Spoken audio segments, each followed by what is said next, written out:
Baik, apakah PPT saya sudah terlihat?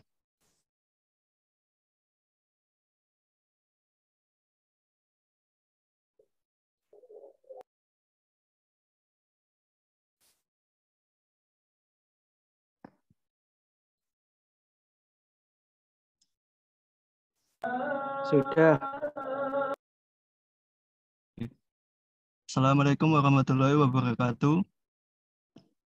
Di sini saya akan mempresentasikan materi tentang job order costing dan proses costing.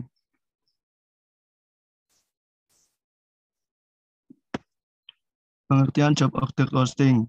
Job order costing atau penetapan biaya pesanan adalah sistem yang terjadi ketika pelanggan memesan sejumlah kecil produk. Sistem ini menentukan harga setiap produk individu dan memastikan bahwa biaya untuk setiap produk cukup masuk akal bagi pelanggan untuk membelinya sambil tetap memungkinkan perusahaan untuk menghasilkan keuntungan.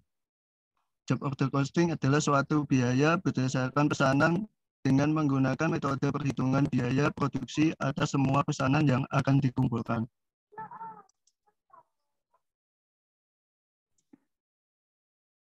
Manfaat job order costing dapat menjadi bahan pertimbangan menerima atau menolak pesanan, bisa membantu harga jual dan beban produksi untuk mengontrol proses dan biaya produksi yang sudah terjadi, dapat memisahkan keuntungan dengan jelas dan membandingkannya, membantu membandingkan biaya aktual dan menganalisa histori pesanan.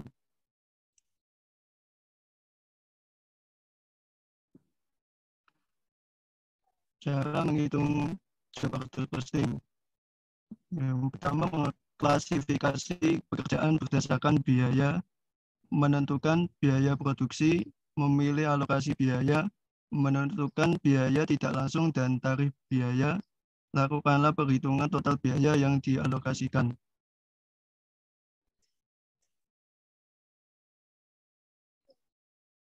Contoh sistem job order costing. Pada perusahaan konstruksi, banyak pekerja konstruksi merancang bangunan yang dibuat khusus dan memenuhi kebutuhan pemilik atau manajer properti tertentu. Mereka sering memperkirakan biaya setiap produk yang dibutuhkan untuk membangun bangunan atau bagian properti. Setelah diperkirakan pada lembar biaya pekerjaan, mereka akan menyajikan perkiraan ini kepada manajer atau pemilik properti. Jika disetujui, perusahaan konstruksi akan menggunakan lembar pesanan pekerjaan untuk melacak kemajuan mereka dan jumlah yang dibelanjakan, memastikan untuk tetap dalam anggaran yang disepakati.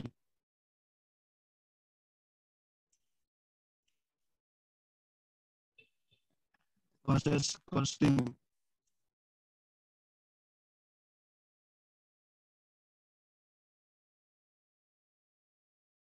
Mana biaya unit dari sebuah produk atau jasa diperoleh dengan membagi biaya total ke banyak unit yang identik atau serupa.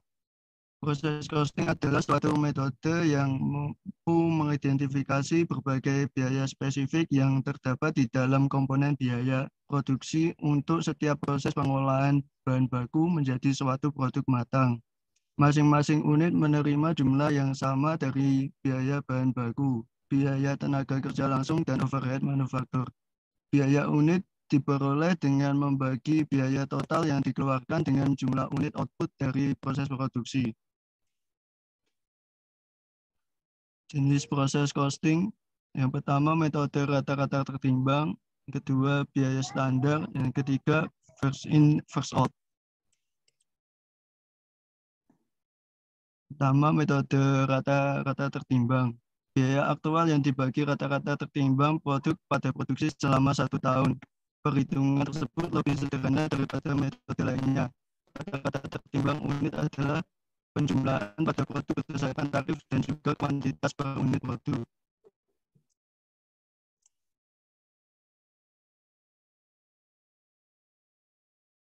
Kedua, biaya standar. Untuk biaya aktual produk yang tidak dipertimbangkan, maka pilihan yang bisa dilakukan adalah dengan mengikuti metode penetapan biaya standar. Biaya standar adalah biaya bahan baku sesuai dengan perkiraan manajemen. Setiap perbedaan yang ada pada biaya standar dan biaya aktual akan dicatat secara terpisah sesuai dengan akun di dalam akuntansi.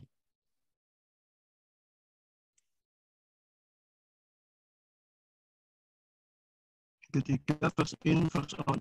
Metode FIFO atau first in, first out akan lebih fokus pada pembebanan biaya ke setiap unit sesuai dengan urutan produksi.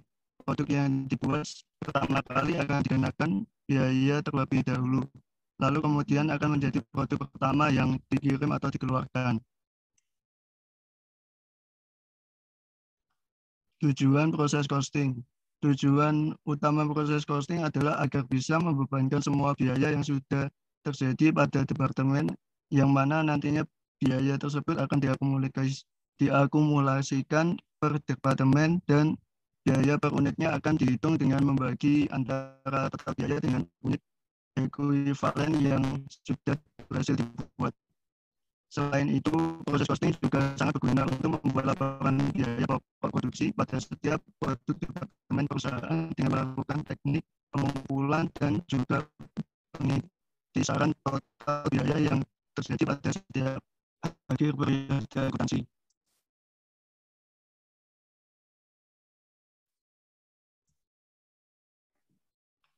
Karakteristik perhitungan proses costing itu dibagi menjadi unit ekuivalen, biaya konversi, dan bahan baku langsung.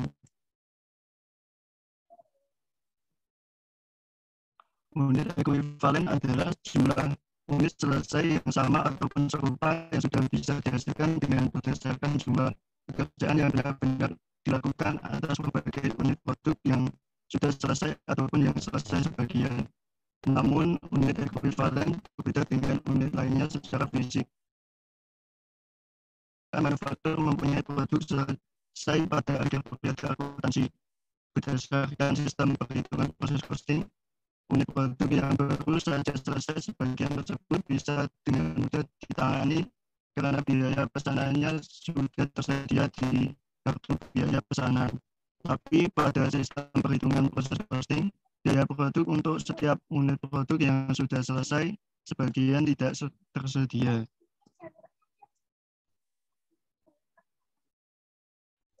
Dengan melakukan perhitungan unit yang sudah selesai dan sudah selesai sebagian, maka kita memerlukan cara untuk mengukur jumlah pekerjaan produksi secara tepat yang dilakukan selama periode tersebut. Unit ekuivalen adalah salah satu ukuran yang umum digunakan. Unit ini harus bisa dijumlahkan secara terpisah untuk bahan baku langsung, tenaga kerja langsung, dan juga overhead pabrik. Karena proporsi total pekerjaan yang dilakukan pada setiap unit produk pada persediaan barang dalam proses tidak selamanya sama. Selain itu, overhead juga seringkali dibebankan berdasarkan pada jam tenaga kerja, dan beberapa perusahaan umumnya menggunakan dua kategori, yakni bahan baku langsung dan juga biaya konversi.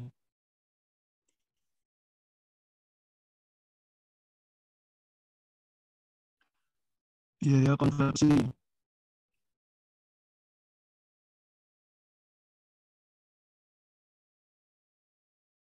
Halnya industri penyulingan minyak, kertas kimia, aluminium, dan farmasi, maka biaya overhead pabrik dan juga biaya tenaga kerja langsung seringkali digabungkan dan disebut dengan biaya konversi agar bisa menghitung unit ekuivalen produksi. Beberapa operasi industri banyak dikenakan biaya konversi yang sama untuk semua produksi. Unit yang setara dengan biaya konversi agar bisa menghasilkan suatu perkalian persentase pesanan yang sudah selesai selama periode dengan jumlah unit yang bekerja.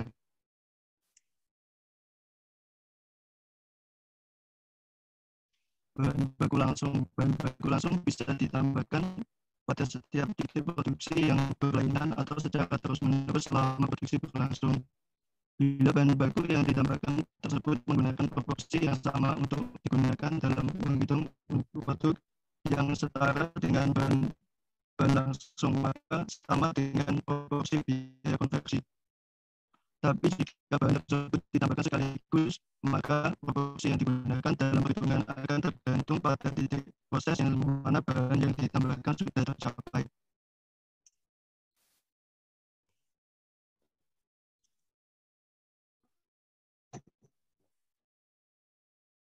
Tahapan proses costing.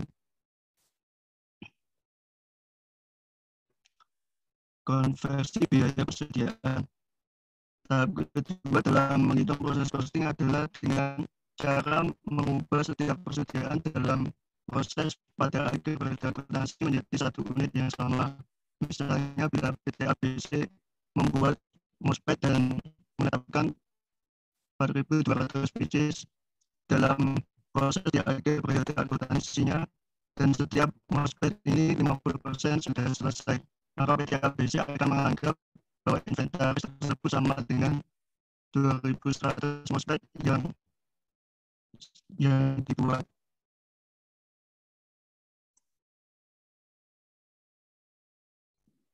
Mohon maaf, ada yang terlewat. Analisis persediaan. Tahapan pertama dalam menghitung proses costing adalah dengan menganalisa persediaan dan juga arus biaya persediaan. Pihak perusahaan bisa menentukan biaya setiap proses produksi dengan cara menentukan jumlah persediaan pada awal periode, jumlah yang bisa diselesaikan, dan jumlah persediaan yang tersisa dalam kurun waktu periode akuntansi.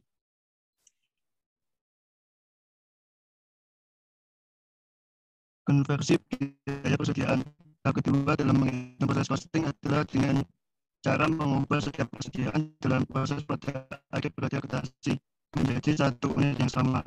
Misalnya bila PT ABC membuat MOSFET dan menetapkan 4.200 pieces dalam proses di akhir periode akuntansinya, dan setiap MOSFET ini 50% sudah selesai, maka PT ABC akan menganggap bahwa inventaris tersebut sama dengan 2.100 MOSFET yang dibuat.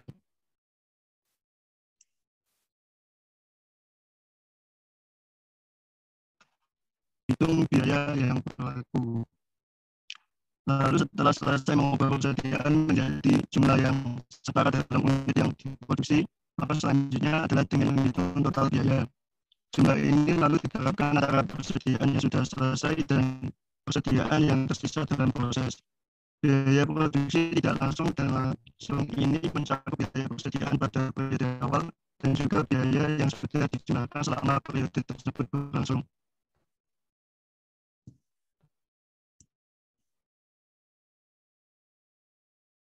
Hitung biaya per unit. Setelah berhasil menghitung seluruh biaya yang terkait dengan proses costing untuk menghitung persediaan lengkap dan proses, maka selanjutnya adalah menghitung biaya per unit, termasuk di dalamnya unit yang sudah selesai dan setara dengan unit yang sudah selesai pada akhir periode akuntansi berjalan.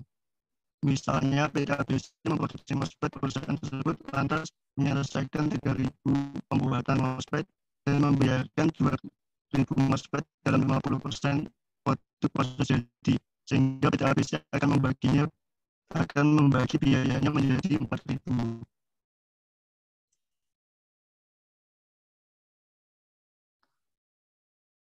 Tentukan biaya untuk produk yang sudah selesai dan masih setengah proses.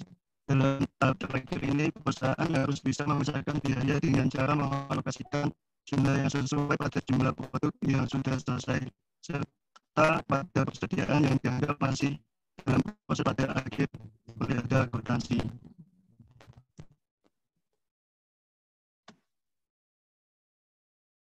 Sekian presentasi dari saya. Apabila ada kurang lebihnya, saya mohon maaf. Terima kasih. Assalamualaikum warahmatullahi wabarakatuh. Waalaikumsalam warahmatullahi wabarakatuh. Mas Tito, silahkan untuk di-share di chatroom ya. Ini materinya ini silahkan kirim di chatroom dulu.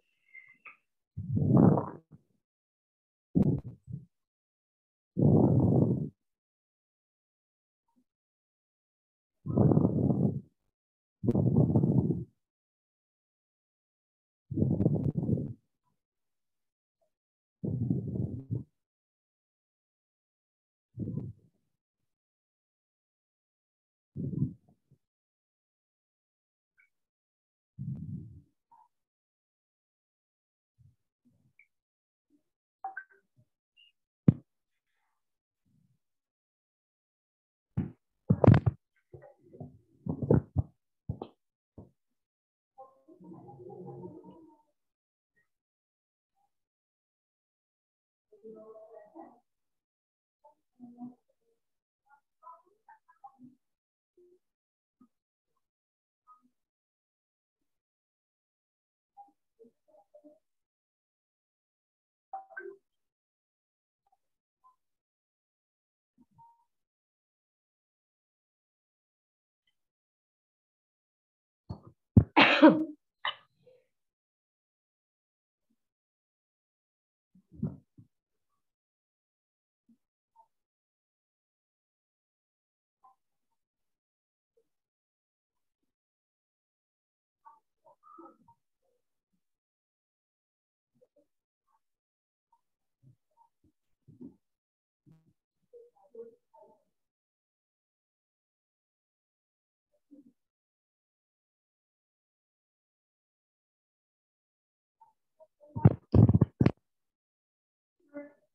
dari apa yang disampaikan oleh teman kalian tadi, siapa tadi namanya? Mas itu, ada yang ingin ditanyakan atau dikonfirmasi atau dipastikan? Ada nggak?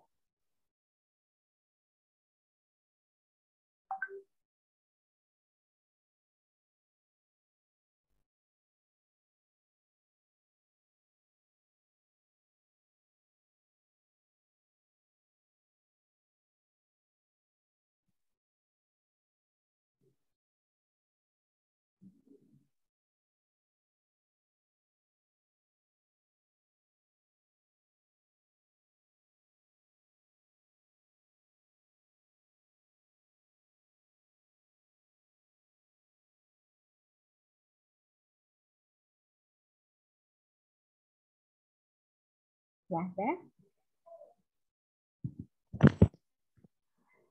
Semuanya sudah paham?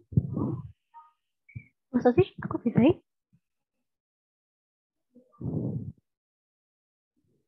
Oh.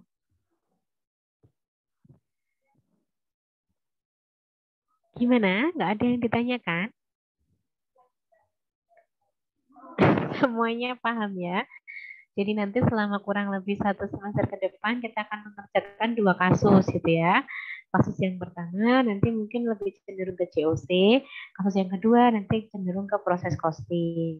Nah, kita harus tahu dulu apa yang membedakan keduanya, gitu kan? Kita review ulang apa itu COC, apa itu proses costing. Nah, sebelum masuk ke sana, nanti teman-teman di case kasusnya, kita di case kasusnya, teman-teman akan belajar dari awal. Dari awal dari apa? Dari bukti transaksinya. Dari bukti transaksi, pengidentifikasian transaksi, cara memasukkan transaksi, menjurnal, menghitung bahan baku, tenaga kerja, kemudian overhead, sesuai dengan metode penentuan harga yang digunakan. Kalau dia COC, ya kita pakai COC. Kalau dia proses costing, ya dia pakai proses costing. Nah, di sini saya sekarang pengen mereview, gitu ya, mereview tentang 2 materi tersebut secara garis besarnya saja, gitu ya, secara garis besarnya saja. Nah, daripada saya menyampaikan, teman-teman karena sudah menempuh 1 semester kemarin, saya pengen teman-teman yang menyampaikan. Tadi sudah disampaikan oleh Mas Tito. Nah, sekarang ada nggak yang mau dikonfirmasi ke Mas Tito atau mau ditanyakan ke Mas Tito? Kalau nggak ada pertanyaan sama sekali, berarti asumsinya semua sudah paham ya letak perbedaan dari proses costing sama letak perbedaan dari job order costing. Keduanya yang membedakan itu apa, perlakuannya seperti apa gitu ya. Jadi teman-teman sudah paham. Kalau sudah paham, coba deh sekarang saya minta Mbak Anessa. Coba mana ini Mbak Anessa? Mbak Anessa. Nah, sekarang saya tanya sama Mbak Anissa. Bagaimana sih Mbak cara menentukan biaya produksi di metode proses costing itu seperti apa? Kalau kita menggunakan metode proses costing, nah itu kita cara menghitung biaya produksinya seperti apa?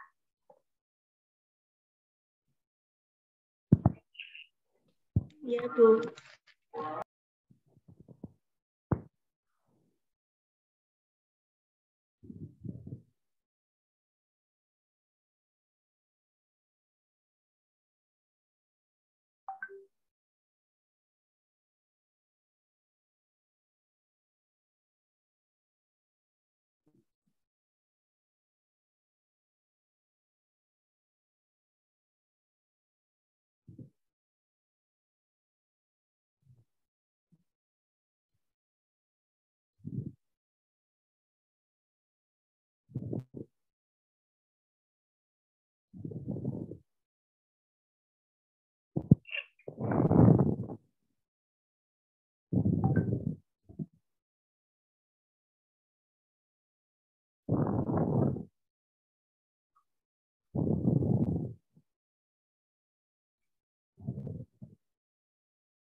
Yang lainnya mungkin mau membantu?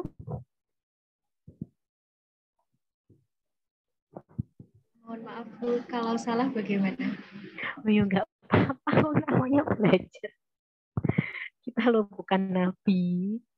Kayak Saya ini izin membantu. nggak apa-apa.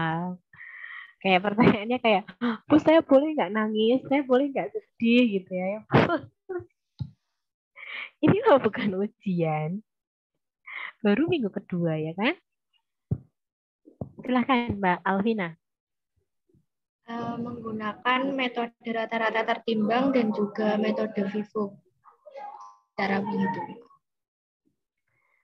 Oke, menggunakan metode rata-rata tertimbang dan menggunakan metode FIFO. Nah, kalau metode rata-rata tertimbang dan metode FIFO gitu ya, itu adalah salah satu metode yang digunakan untuk mencatat persediaan, ya kan? Untuk mencatat persediaan. Jadi ketika barangnya kita beli gitu ya, kita beli secara tunai, kita beli secara kredit, misalnya untuk bahan bakunya, untuk bahan penolongnya. Nah, itu kita catat pembeliannya, misalnya baik itu job order costing maupun proses costing, keduanya gitu ya, itu bisa menggunakan dua metode tadi, metode FIFO dan metode average atau rata-rata tertimbang. Itu adalah metode pencatatan penentuan harga untuk persediaannya.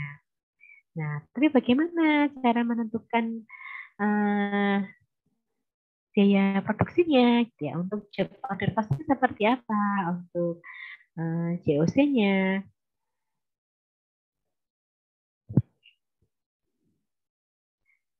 Kalau yang diceritakan tadi Mbak Alvina, itu salah satu metode pencatatan untuk menentukan harga. Nah, metode pencatatan persediaan ya, FIFO, LIFO, average gitu.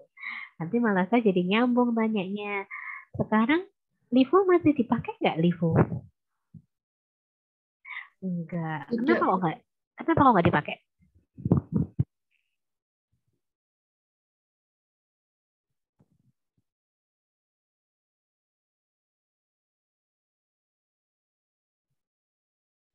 Ini mata kuliahnya siapa ya? Bu Elmi ya? Bu Elmi. Ya, Bu Elmi ya, PA2.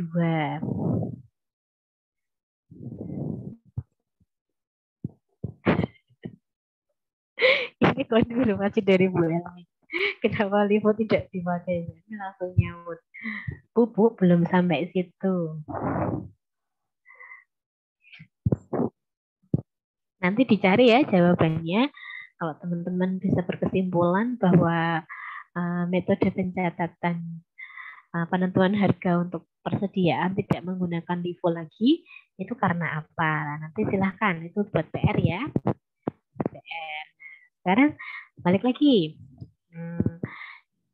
Bagaimana sih cara menghitung biaya produksi untuk untuk job order costing? Ada yang mau bantu jawab lagi?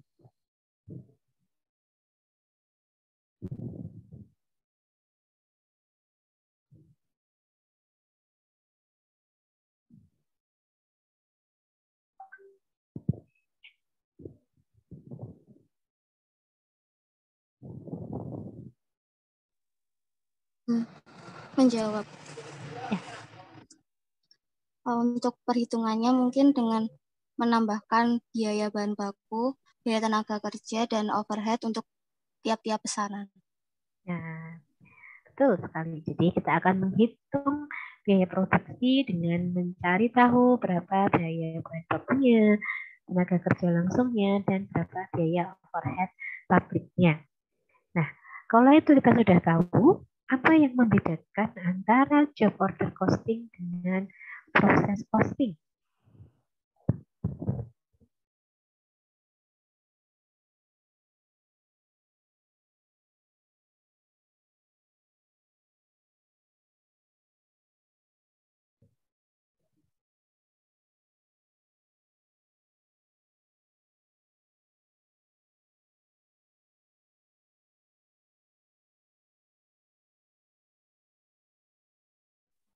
Izin menjawab, Bu. Oke, silakan. Perbedaan antara job order costing dengan proses costing yaitu terletak pada yang pertama, aliran unit dalam sistem perhitungan biaya sesuai pekerjaan atau pesanan yang terus-menerus. Lalu yang kedua, unit yang diproduksi yaitu heterogen versus homogen. Dan yang ketiga adalah dokumen pengendali yang digunakan.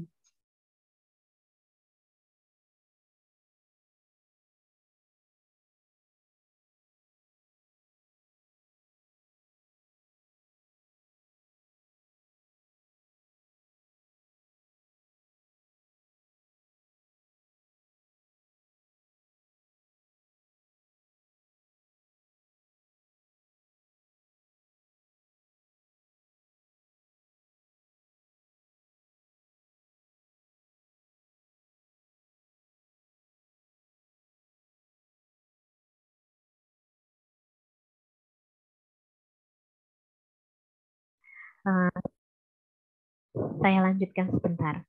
Nah, sebenarnya hampir sama juga, ya, hampir sama dengan job order costing dengan proses costing. Sebenarnya cara menghitung biayanya hampir sama, itu ya. Pokok poinnya adalah ada tenaga kerja, ada bahan baku, dan ada overhead pabrik. Hanya saja kalau yang di job order costing itu dia tidak melalui atau melewati beberapa departemen. Jadi cukup satu departemen saja. Dari proses awal hingga proses akhir dan dikerjakan sesuai dengan pesanan yang diminta.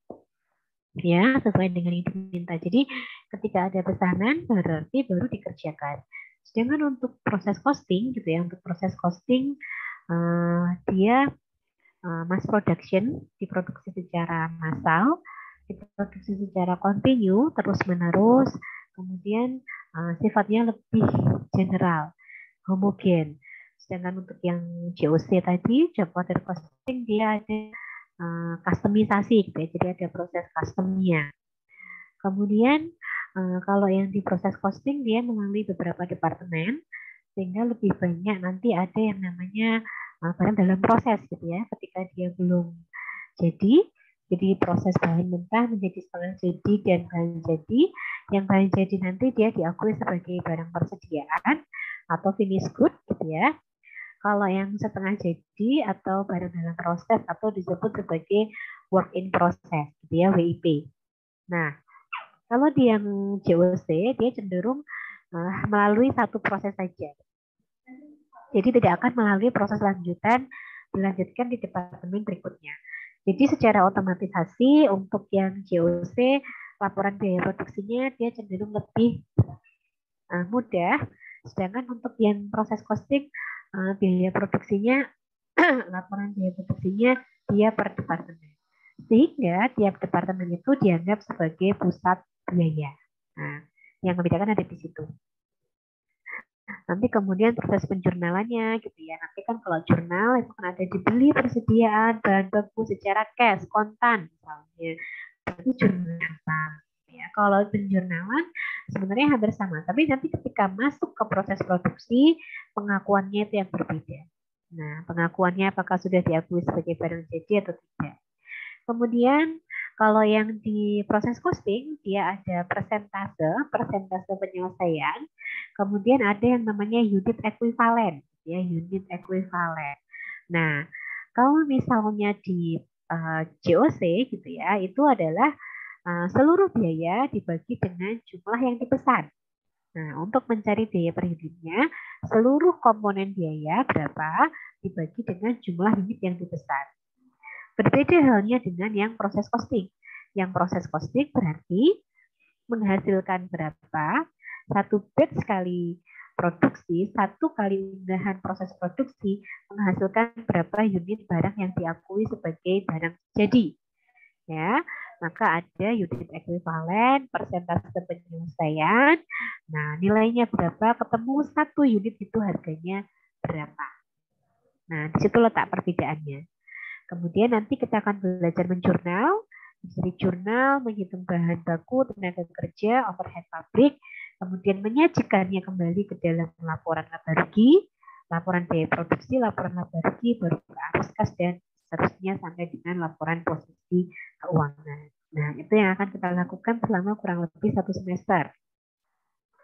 Jadi minggu depan kita sudah bertemu, gitu ya. Tapi tadi saya dapat informasi bahwa belum ada edaran resmi yang memperbolehkan untuk tatap muka secara offline. Jadi mohon ditunggu informasinya, semoga segera keluar keputusannya, gitu ya. Apakah memang boleh di minggu ketiga besok kita bisa bertatap muka secara offline? Bersyukurnya kelas ini tidak bingung di minggu ketiga, karena di minggu ketiga besok kita sama-sama libur, ya, tanggal 3 kita sama-sama libur. Ya. Jadi minimal kita bisa bersua di classroom. Nah, minimal itu saja dulu. Tapi untuk kelas yang lain nanti akan saya informasikan lebih lanjut, gitu ya, lebih lanjut akan saya informasikan ketika sudah ada keputusan memang sudah boleh diperbolehkan tatap muka secara offline. Misalnya seperti itu sudah ada edaran resminya, maka akan kita laksanakan. Tapi sampai detik ini tadi belum ada keputusan. Oke, terima kasih teman-teman atas kehadirannya di perkuliahan ini. Silahkan yang belum presensi segera presensi, kemudian yang belum menyerahkan tugas silahkan segera diserahkan, gitu ya. Ini saya sebutkan saja ya, ini yang belum kirim ke saya, tapi masih di draft gitu ya, belum diserahkan gitu ya, belum diserahkan ke saya, tapi masih dalam posisi ditegaskan gitu ya, jadi belum kirim ke saya. Itu ada Mas Joshua, ada Mbak Dania, dan ada Mbak Tarisa. Sekali lagi Mas Joshua, Mbak Dania, dan Mbak Tarisa, silahkan untuk diklik yang diserahkan. Misalnya di ya. Silahkan Ini saya sudah saya klik serahkan juga. Coba sebentar saya ini. Bu, mohon maaf, punya saya juga sudah saya serahkan.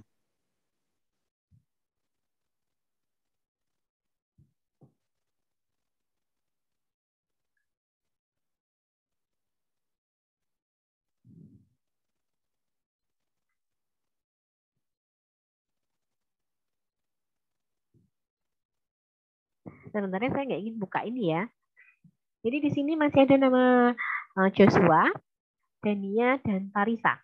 Dia posisinya masih di sini. Kalau yang sudah diserahkan, dia pasti sudah ada di sini. Nah.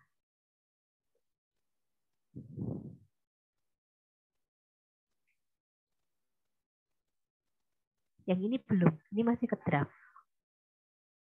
Dan yang kalau tidak ada lampirannya ya dia belum mengumpulkan gitu ya. Tapi yang ini Joshua, Dania, dan Tarisa nanti Eman. Nah, silahkan dicek.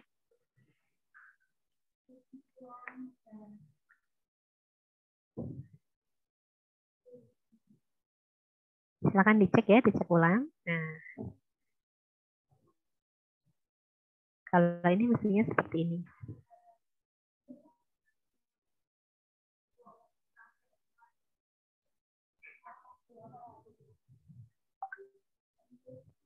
Oke, sudah. Kalau sudah, nanti silahkan untuk dicek ulang. Yang belum mengumpulkan, segera dikumpulkan. Oke, terima kasih atas waktunya, terima kasih atas partisipasinya. Kita bisa cukupkan dan kita bisa akhiri perkuliahan pada siang hari ini. Terima kasih. Saya akhiri. Waalaikumsalam. Wassalamualaikum warahmatullahi wabarakatuh. Waalaikumsalam.